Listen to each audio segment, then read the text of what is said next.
Hi guys, mag-bake naman tayo ngayon ng cinnamon rolls na walang egg, yeast, and sugar sa dough. So sa mixing bowl, maglagay lang tayo ng flour, baking soda, baking powder, and salt. And i-mix lang yan with the buttermilk. Once mag-incorporate na, lagay na natin yung cold butter natin. So nagkamali ako dito, ginamit ko yung softened butter, kaya medyo malambot yung kinalabasan ng dough natin. So mix lang yan until mag-incorporate yung butter sa mismong dough natin.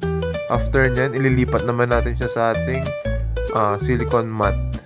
So here, we're just gonna flatten our dough na pantay siya sa both sides.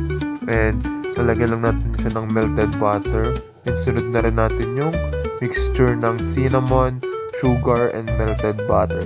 So yung ingredients and recipe, lagay ko na lang sa description. Just look at it na lang.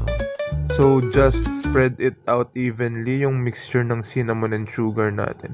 Afterwards, you will roll it na. So medyo malambot nga yung dough natin, kaya medyo nahirapan ako mag-roll dito, pero kaya naman. After that, kumuha na ako ng baking pan at nilagyan ko ng butter. Then I sliced the cinnamon roll and transferred it into the pan. Here naman, meron tayong softened cream cheese and butter mixture for our frosting. Dito, tansyahan na lang based on your taste preference. Nilagyan ko rin siya ng white sugar for sweetness. Ayan, frost na natin yung cinnamon roll natin. Twins na cinnamon roll yan para sulit. Alright, there you go, ang ating cinnamon roll na napakadali at easy lang ang ingredients. No proofing needed. Alright, ayan. Yummers.